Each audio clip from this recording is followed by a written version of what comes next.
Hello students, welcome to our channel SMS digital education. আমি ফারিন, তোমাদের history trainer. আজকে আমরা পড়ব মৌর্য যুগ সম্পর্কে। আমরা প্রত্যেকেই জানি ইতিহাসে কিন্তু মৌর্য যুগ একটা বিশেষ গুরুত্বপূর্ণ অধ্যায়। তো আজকে আমরা মৌর্য যুগের কিছু ইম্পর্টেন্ট ফ্যাক্টস দেখে নেব। তো প্রথমেই বলি, মৌর্য সাম্রাজ্য ছিল কিন্তু ভারতের প্রথম সুবৃহৎ সাম্রাজ্য, যা কিন্তু চন্দ্রগুপ্ত মৌর্য নন্দ রাজাকে পরাজিত করে প্রতিষ্ঠা করেছিলেন। আচ্ছা, এর রাজধানী ছিল হচ্ছে পাটলিপুত্র, বর্তমান কিন্তু পাটনা, এবং সাম্রাজ্যটি কিন্তু ভারতের উপমহাদেশের অধিকাংশ অঞ্চলকেই কিন্তু একত্রিত করেছিল।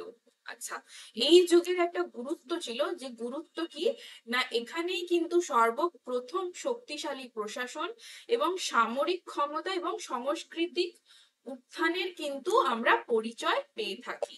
ওকে, আচ্ছা, এবার আমরা দেখে নেব এই যুগের কিছু ইম্পর্টেন্ট রুলারদের বা শাসকদের। তো প্রথমেই হচ্ছে চন্দ্রগুপ্ত মৌর্য। তো চন্দ্রগুপ্ত মৌর্য ছিল কিন্তু এই বংশের প্রথম সম্রাট, যিনি কিন্তু একটা শক্তিশালী সাম্রাজ্য গঠন করেছিলেন এবং তার সাথে কিন্তু একটা শক্তিশালী সামরিক ও কেন্দ্রীয় প্রশাসনিক ব্যবস্থা গড়ে তুলেছিলেন। আচ্ছা, তারপরে হচ্ছে বিন্দুসার। সাম্রাজ্য সম্প্রসারণ ও সংহতি কিন্তু বজায় রাখার জন্য কিন্তু তিনি পরিচিত ছিলেন। তাকে কিন্তু অমৃত ঘাত নামেও আমরা জানি। আচ্ছা, তারপরে হচ্ছে অশোক। তিনি কিন্তু এই যুগের, আমরা সকলেই জানি যে মৌর্য যুগের সবচেয়ে বিখ্যাত শাসক বা গ্রেট রুলার হচ্ছে অশোক। তো অশোক ছিল কিন্তু সর্বাধিক খ্যাত সম্রাট এবং তিনি কিন্তু বৌদ্ধ ধর্ম প্রচারের জন্য অনেকাংশে বিখ্যাত ছিলেন। অধিকাংশ আদেশ এবং স্তম্ভ কিন্তু তিনি নির্মাণ করেছিলেন।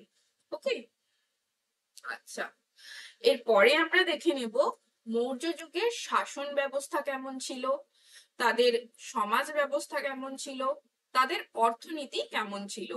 আচ্ছা, আমরা যেটা জানি যে মৌর্য যুগ কিন্তু ছিল কেন্দ্রীভূত, অর্থাৎ কেন্দ্রীভূত শাসন ব্যবস্থা বা সেন্ট্রালাইজড শাসন ব্যবস্থার কথা কিন্তু আমরা জানতে পারি। ঠিক আছে, বিভিন্ন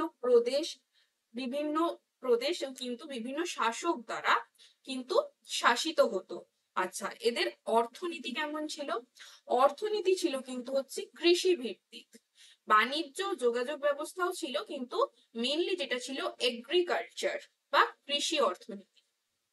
ওকে, আচ্ছা, আর সমাজ জীবনের কথা যদি বলি, তাহলে সেখানে কিন্তু আমরা দেখতে পাই, যেহেতু সম্রাট অশোক বৌদ্ধ ধর্ম প্রচার করেছিলেন বা তিনি বৌদ্ধ ধর্ম গ্রহণ করেছিলেন, তাই কিন্তু সমাজে কিন্তু একটা ধর্মীয় অনুশীলন, এই টেন্ডেন্সি কিন্তু তাদের সমাজ ব্যবস্থায় আমরা দেখতে পাই। ওকে, আচ্ছা, এবার আমরা দেখে নিই মৌর্য সাম্রাজ্যের পতন কিভাবে হয়েছিল।